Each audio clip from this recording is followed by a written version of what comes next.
Olá, hoje nós vamos falar sobre Jesus Cristo, Deus e homem. Deus verdadeiro e homem verdadeiro. Tem a natureza divina numa pessoa humana. É um fato único, né? Deus ter vindo ao mundo como um ser humano. Um ser tão insignificante nesse universo, mas tão valioso a ponto de Deus se encarnar, tomar forma de homem. Uma série de funções, né, de razões para isso acontecer, mas basicamente para nos ensinar como deve ser um ser humano perfeito, que é Ele. Então Ele é o nosso modelo. Nós vamos falar de algumas características dele que a gente pode imitar. E depois, como Deus nos mostrar o caminho do céu, né? O caminho para encontrar Deus nessa felicidade eterna junto com Ele, nessa felicidade que não vai acabar nunca. A gente foi criado para essa felicidade. A felicidade nessa vida, a gente vê que ela é limitada, ela não preenche o nosso coração, mas o nosso coração ambiciona essa felicidade plena, que é encontrar com Deus. Santo Agostinho tem uma frase bonita, ele diz assim: tu nos criaste para ti e o nosso coração está inquieto enquanto não descansar em ti, enquanto não te encontrar, enquanto não contemplar essa beleza, bondade e verdade infinitas que é Deus. Aí a gente vai estar pleno, satisfeito, feliz e eternamente, né? Não vai ter fim. Então vamos falar um pouquinho dessa figura de Jesus Cristo. A primeira ideia é essa figura histórica, né? Ele nasceu há 2000 anos atrás, aproximadamente, né? Alguns falam que foi 7 anos antes de Cristo, outros falam que é exatamente no ano 0, mas mais ou menos no ano 7 a.C., é uma previsão mais precisa, e morreu no ano 30, ou seja, ele viveu 37 anos. Alguns falam que é 33, mas isso é um detalhe. 3 anos foi uma vida pública, onde ele passou ensinando as pessoas e fazendo milagres. E 30 anos foi uma vida comum, como a nossa. Primeiro, nasceu numa família. Ele quis nascer numa família. O nascimento dele foi um nascimento milagroso.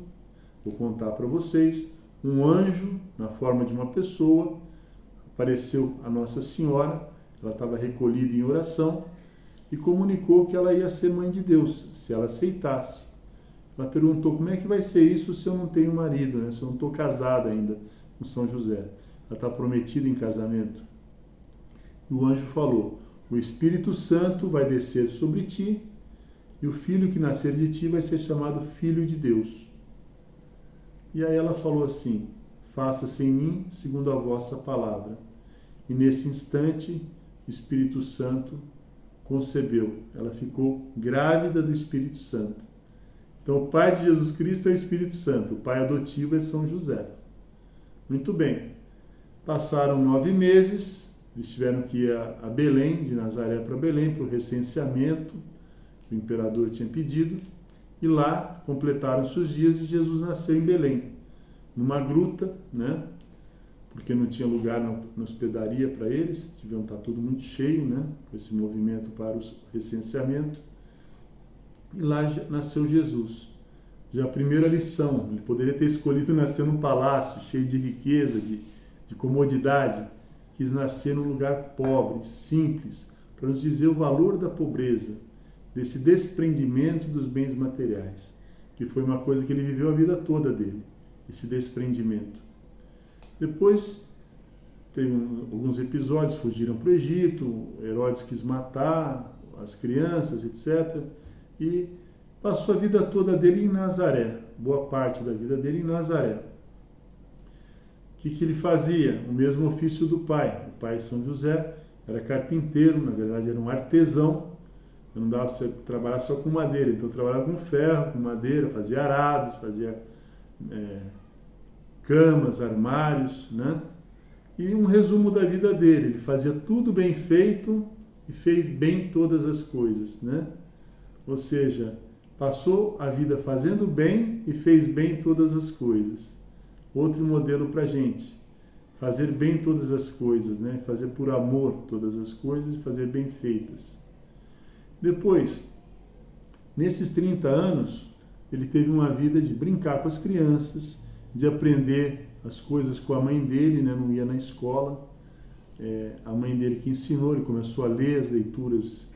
Ele teve que aprender como um ser humano tudo, apesar de ter sabedoria divina, é um mistério, né? Mas aprendeu tudo da mãe, do pai dele, aprendeu o ofício do pai. Nesse meio tempo, de 12 aos 30 anos, a gente não sabe exatamente quando São José faleceu, ficou ele e Maria, e quando ele já estava com 34 anos ou 30 anos, né, tanto faz, ele saiu de casa para começar a vida pública dele. A vida pública dele, para ele provar que o que ele falava tinha autoridade, ele fazia milagres. A gente pode enumerar alguns milagres, por exemplo, curar cegos, né? O cara está cego de nascença, nunca enxergou, Jesus curou. Surdos, paralíticos, ressuscitar mortos. A gente sabe que ele ressuscitou a filha de Naim, filho da viúva de Naim, ressuscitou o amigo dele Lázaro, que estava morto há 4 dias, e ele próprio ressuscitou depois de 3 dias, na verdade depois de 40 horas, né?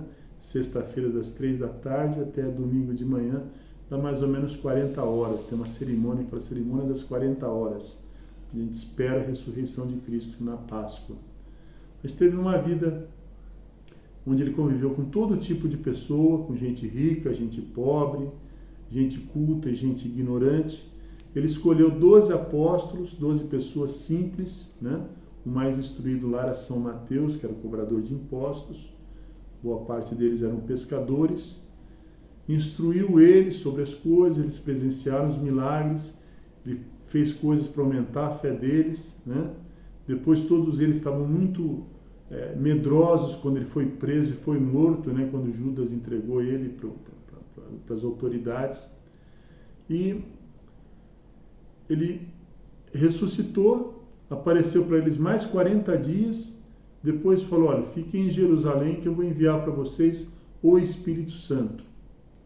Quando ele enviou o Espírito Santo, eles perderam o medo, saíram pregando, saíram ensinando o Evangelho, com essa orientação, pregai o Evangelho a todas as pessoas, né? Ensinar o que eu ensinei para vocês, para todas as pessoas, batizando-as em nome do Pai, do Filho e do Espírito Santo, da Santíssima Trindade, que a gente falou semana passada. Bom, vamos falar um pouquinho de algumas características dele, né? A gente fica curioso como é que é essa pessoa que eu tenho que imitar. Primeira ideia, a parte física de Jesus, né? Isso aí não tem importância, tem. Ele tinha um vigor físico, a gente vê pelas caminhadas que ele fazia, sempre andando na frente, naquele sol escaldante, no meio do deserto, né? Ele tinha sede, tinha fome, tinha cansaço como nós, mas ele tinha um vigor físico grande. Talvez ele desenvolveu pela própria profissão dele, de trabalhar com madeira, né? Tinha que serrar madeira no bosque, levar, planar, não era pegar uma serra elétrica como a gente pega hoje, tá? Tinha uma voz forte. Imagina ele falar para uma multidão de 5.000 pessoas sem microfone, né? O cara tem que ter uma voz potente. Depois um olhar penetrante, né? Uma coisa, Deus olhou, né? E amou e falou, né? Quer dizer, aquele olhar que atraía as pessoas, atraía as crianças, né? Um olhar transmite muita coisa. Então, da característica física, vamos ficar com essas 3 ideias. O vigor, uma voz forte, uma voz e um olhar penetrante, um olhar interessado, um olhar observador.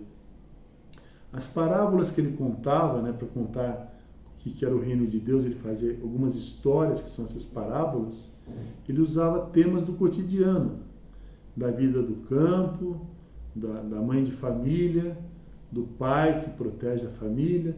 Eram coisas do dia a dia, porque a gente sabe que ele viveu nesse dia a dia, né? Uma vida simples, numa aldeia pequena, deviam ter uns 300 habitantes a aldeia, né? E todo mundo se conhecia, né? Todo mundo até fica surpreso depois que ele está fazendo milagres em Cafarnaum. Mas não é esse o filho do carpinteiro e tal? Onde que ele aprendeu tudo isso? Aprendeu tudo isso com a mãe dele e com Deus, né? Através da oração. O caráter de Jesus, né? O caráter é uma coisa importante. A gente já falou da parte física. Primeira ideia, ele tinha uma determinação clara e firme de por que ele existia. Uma coisa importante para a gente pensar, né? gente falou em linhas gerais, a gente existe para conhecer, amar e servir a Deus. A gente tem uma missão nesse mundo. Nesse lugar que nós estamos, na família que a gente está, na escola que a gente está, tem algo para a gente fazer que é só nosso. E ele sabia, ele falou, eu vim para isso, eu vim para servir, não para ser servido. Eu vim para dar a minha vida em resgate de muitos. Ele tinha uma determinação, né? Ele falou, olha, eu ambiciono completar essa missão que o Pai me deu. Estou, vamos dizer assim, muito interessado que isso aconteça. E vou fazer de tudo para isso acontecer. Quando ele marcha para Jerusalém, que é uma subida para chegar em Jerusalém, ele vai andando na frente. Ele fala, olha, eu estou indo para ser entregue, vou ser morto, vou ser flagelado, determinado, firme. Então essa é a ideia, determinação clara e firme. Outra ideia é um heroísmo. O herói o que é? Aquele que vai além, né? Não é eu fiz o mínimo necessário aí, né? Estudei para passar, né? O herói quer ir além, quer aprender mais, quer fazer mais, quer servir mais. Essa é a vida de Jesus, um herói. Assim, está sempre disponível para fazer mais, tá? E por última ideia, autoridade, né? Os próprios inimigos dele falam, você fala como quem tem autoridade, ou seja, você não faz acepção de pessoas, o que você fala é confiável, você pratica o que você fala, você não é hipócrita como os fariseus, né, que falavam e não faziam. Então essa ideia de uma autoridade. Autoridade, a gente já comentou, como é que é uma autoridade moral? De conquista, cumprindo promessas, sendo leal aos ausentes, dando um feedback do que a gente faz, a gente conquista uma confiança. Essa confiança que a gente conquista fazendo coisas boas para os outros, fazendo aos outros o que a gente gostaria que fizesse para a gente, é o que dá esse senso de autoridade. Jesus era assim, tinha muita autoridade, né? Outra ideia, os sentimentos. Jesus tinha os sentimentos, ele como homem tinha sentimentos. Quais são os sentimentos que mais chamam a atenção quando a gente olha a figura de Jesus, quando a gente conhece a vida dele? Primeiro, o sentimento de misericórdia. Compadeceu-se deles porque eram como ovelhas sem pastor. Ficou com dó. Misericórdia é você, coração córdio da miséria, quer dizer, da dor das pessoas. A miséria da fome, a miséria da ignorância. A gente ter essa misericórdia com as pessoas. E olha ao seu redor, né? Quantas pessoas precisam de ajuda, às vezes de alimento físico, às vezes de alimento espiritual, às vezes de conhecimento para fazer as coisas, estão sendo arrastadas aí por correntes ideológicas, etc. Depois a compaixão. Compaixão é essa mesma ideia, né? Você tem misericórdia, o que eu posso fazer para melhorar essa situação, né? Então a paixão, compaixão, paixão, que é uma força interior com as pessoas, uma compaixão. E depois uma ira santa, que também chama a nossa atenção, né? Essa ira santa o que é? É uma revolta contra a hipocrisia.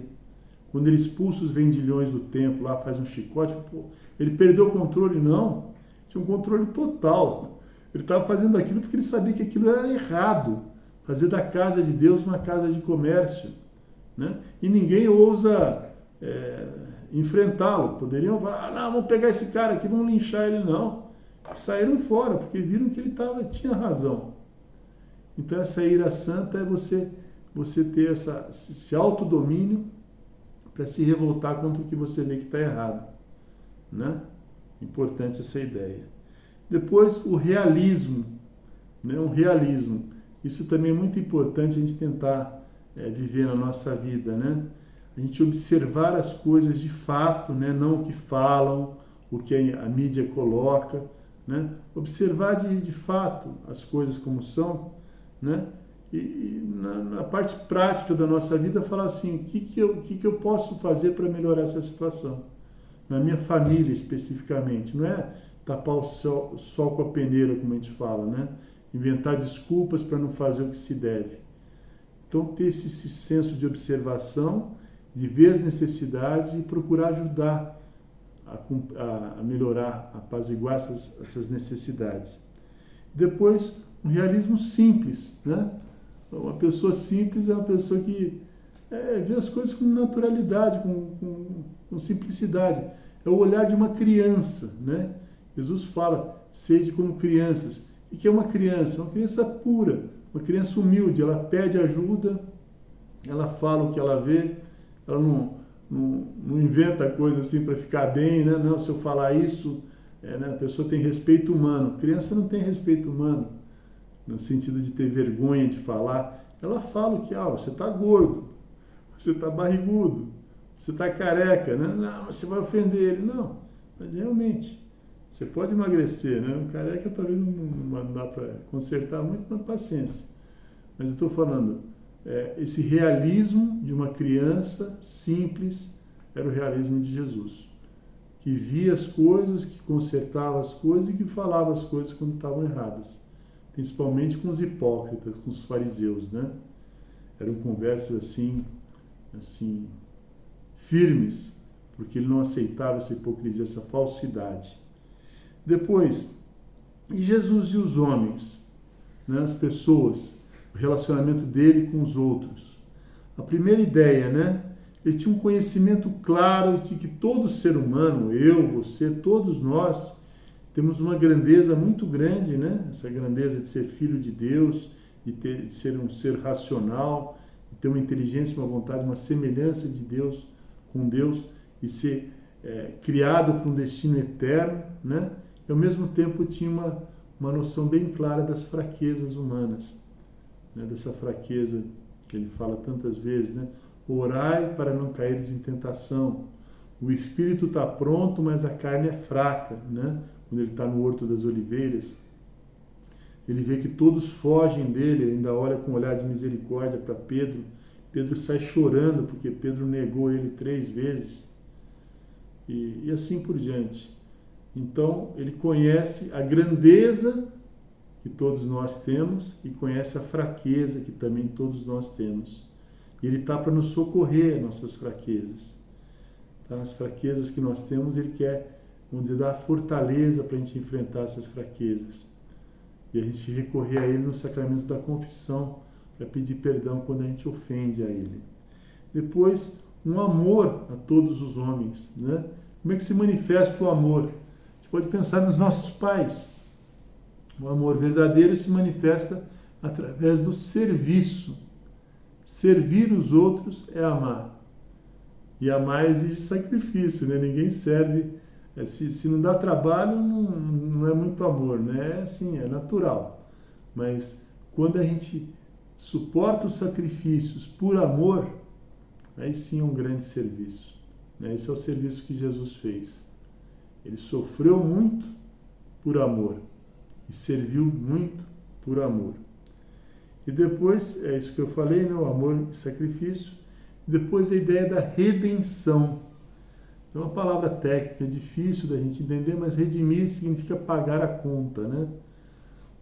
E a conta é uma coisa assim, um assunto talvez pesado para a gente falar logo no começo, mas basicamente o homem tinha uma dívida com Deus, pela dignidade de Deus, o pecado, toda a nossa desobediência a Deus é uma ofensa grave.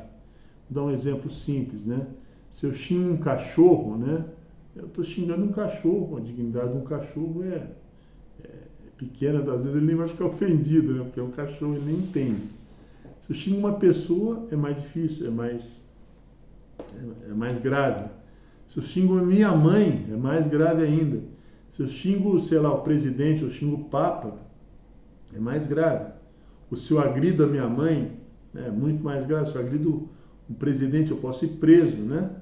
Então, conforme a dignidade da pessoa, é a gravidade da nossa ofensa. Quando a gente ofendeu a Deus com o nosso pecado, a gente está ofendendo um ser infinito. Então, essa ofensa é infinita. E para pagar essa ofensa infinita, só Deus vindo desse mundo.